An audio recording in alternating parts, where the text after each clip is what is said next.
You have to be extremely competent at factoring in order to manipulate your rational expressions.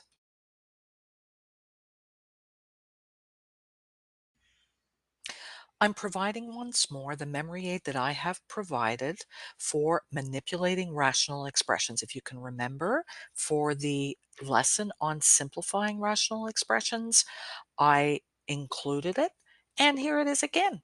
Use those steps.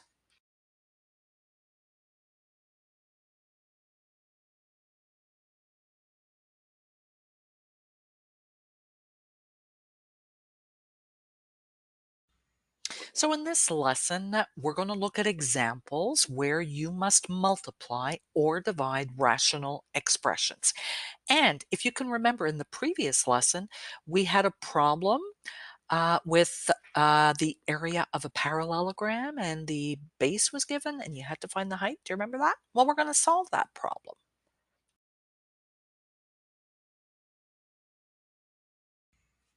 So here are the two examples that I'm going to review with you for multiplying or dividing rational expressions. A reminder, all denominators must not equal to 0.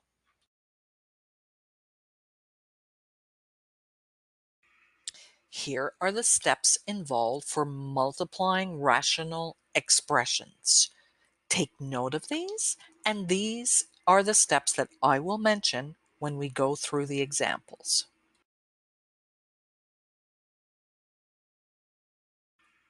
First step, factor. Factor everywhere. Do you remember your factoring methods? Why don't you try it before looking at the examples that are given to you?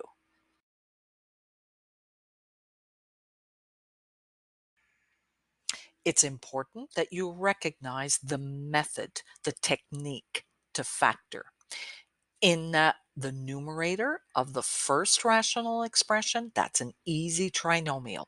3 terms, decreasing order of exponents, and the coefficient of the first term is 1. It's understood that it's 1. The denominator of the first rational expression is the difference. We have a subtraction, it's got to be subtraction. The difference of two perfect squares. X squared is a perfect square, 1 is a perfect square.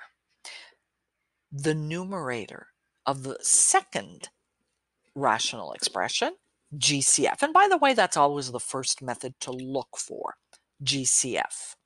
And the denominator of the second expression is an easy trinomial. Decreasing order of exponents, 3 terms, coefficient of the first term is 1. Did you factor them yet?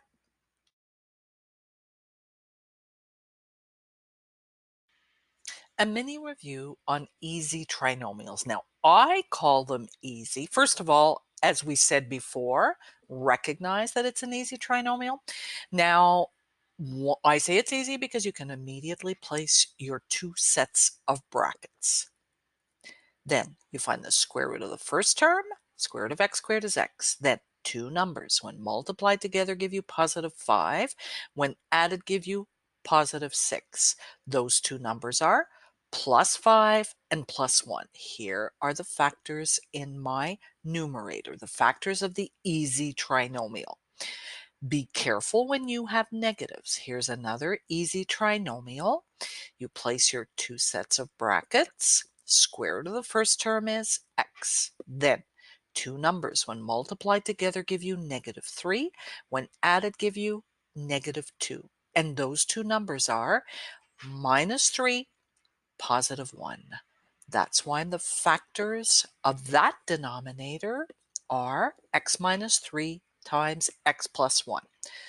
Make sure you always verify your numbers with that template that I provided in the first in the lesson on factoring easy trinomials. Difference of two perfect squares. What do? Again, you place your two sets of brackets. Then square root of the first term is x. Square root of the second term is 1. Then you take the difference of one and the sum of the other. I have factored my denominator using the technique of the difference of two perfect squares. Now, I should have said from the beginning that the first method of factoring is always GCF. Here, we have a GCF of x. In order to get our other factor, we must divide each term by the GCF, which is x. X squared divided by x is x. X divided by x is positive 1. Everything is fully factored. What can you do next? You can eliminate factors that are identical. Let me show you in the next slide.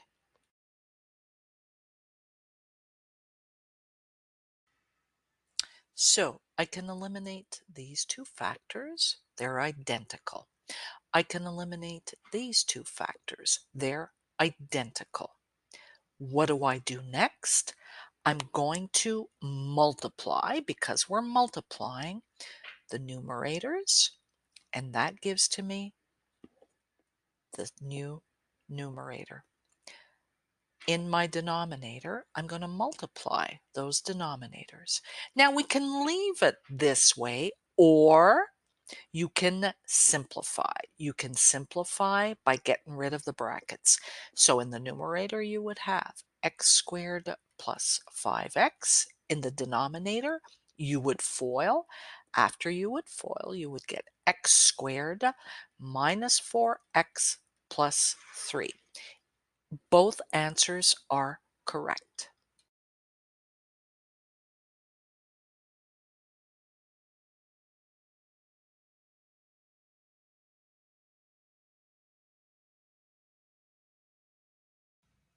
How about division?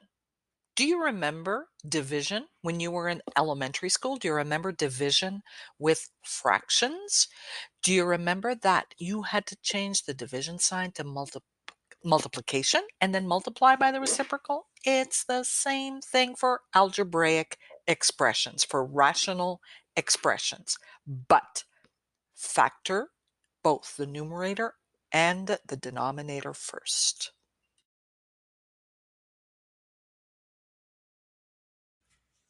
So here's an example of dividing rational expressions. The first step, factor. Factor everywhere. Recognize the technique, the method of factoring. Did you remember that? This is the difference of two perfect squares. Here we've got easy trinomials, and here we've got the difference of two perfect squares. Why don't you factor first at your desk and then look at the next slide to see what the factors are?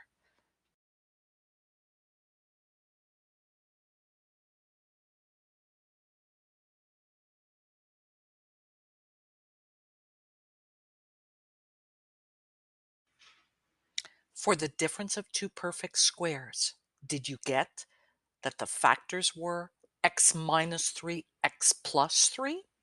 How about this difference of two perfect squares? Did you get x minus 1, x plus 1? Your easy trinomials. Did you find your two numbers were negative 3 and negative 1? How about this easy trinomial? Did you get that your two numbers were positive 3 and negative 1? I hope that you are starting to become confident with your factoring methods. The next step, once you've factored, the next step is to change the sign to multiplication, and you must multiply by the reciprocal. What does that mean? It means that the denominator becomes the numerator, and the numerator becomes the denominator. Well, this is a multiplication. Remember just before we said that we can eliminate factors that are identical? Why don't you start eliminating? And I'm going to talk about one other important step for multiplying.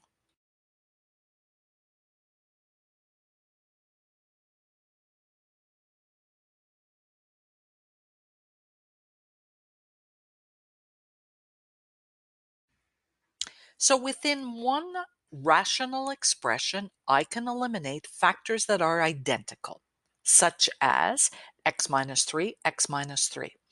In this rational expression, these factors are identical, x minus 1, x minus 1. But we're multiplying. In reality, these are factors. They're all factors in our numerator and our denominator. So I've got a factor in the first rational expression, in the numerator of the first rational expression, that is identical to the denominator, to the factor of a denominator in the second rational expression. So I can eliminate them because they are factors. So you can eliminate factors of the numerator of one rational expression with a denominator of the other rational expression if they are identical. They've got to be identical. By identical, I mean x plus 3 is identical to x plus 3. What am I left with? I've got to multiply my numerators. Well, here it's understood that it's 1. 1 times x plus 1 is x plus 1. In my denominator, here it's understood that it's 1. 1 times x minus 1 is x minus 1. And a reminder, you cannot eliminate numbers, expressions where you're adding or subtracting. This is your final answer in lowest terms for the division that was given to you.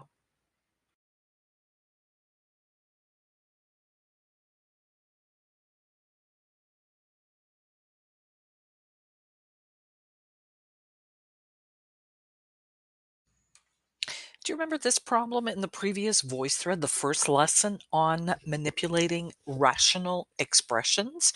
Do you remember that we compared an example with numerical values for the area of the parallelogram and a numerical value for the length of the base?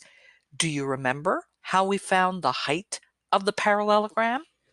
Try to think of how you're going to do this problem.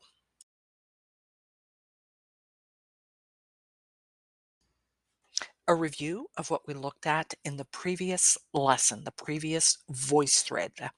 When we have a problem with numbers only, you know that if the area is given to you and the base is given to you, and you need to find the height, you will divide the area by the base. That will give you the measure of the height. But in reality, what you are actually doing is working with the formula for area of a parallelogram. The area of a parallelogram is base times height. Then you substituted the base with the value that's given to you, and you substituted the area with the value that is given to you. You have an equation and you're isolating the h. You want to find the value of the h.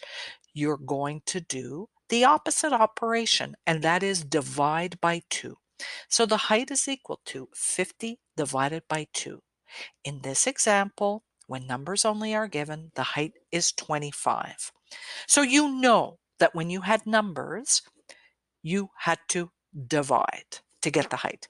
But when we have rational expressions, it's not that evident at first.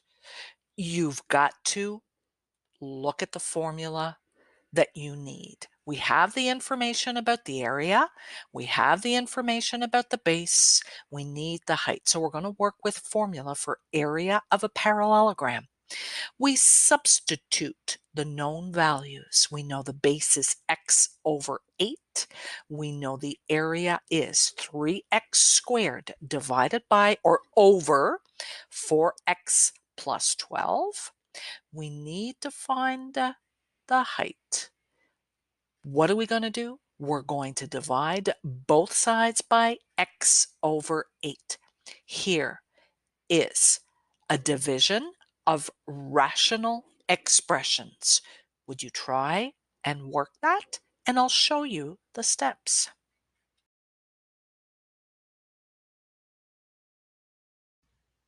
So In the previous slide, we determined that in order to find the height, we would perform this operation with rational expressions. The area of the parallelogram divided by the base will give us the measure of the height. In order to divide rational expressions, your first step is always to factor. The numerator cannot be factored, so we're going to leave it as 3x squared. The denominator, GCF, is our first method of factoring. 4 is the GCF. We place our brackets. In order to get the other factor, we divide both terms by 4. 4x squared divided by 4 is x. 12 divided by 4 is positive 3. And we're dividing by our base. What do we do next when we have division? Do you remember?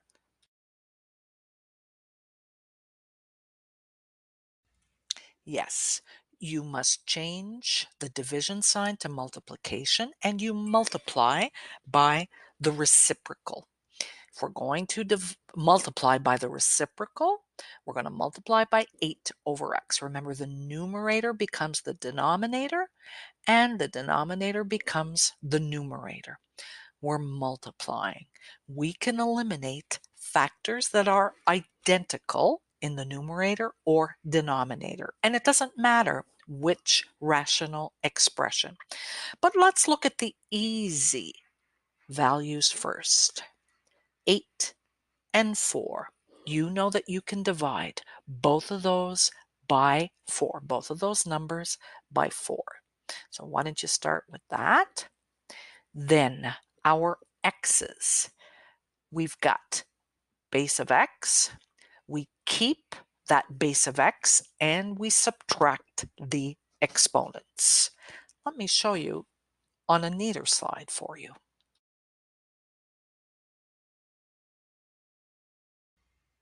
So notice here, I divided both the numerator and the denominator by 4. 4 divided by 4 is 1. 8 divided by 4 is 2, so these eliminate. Then my x's. I've got x squared divided by x. Keep the base, subtract the exponents. The exponent is 1. What do I do after? I multiply my numerators, and that becomes my new numerator, and I multiply my denominators. I've got 3 times x times 2, which is 6x. And here we've only got x plus 3 left. We have our height. The height of the parallelogram is 6x over x plus 3 centimeters.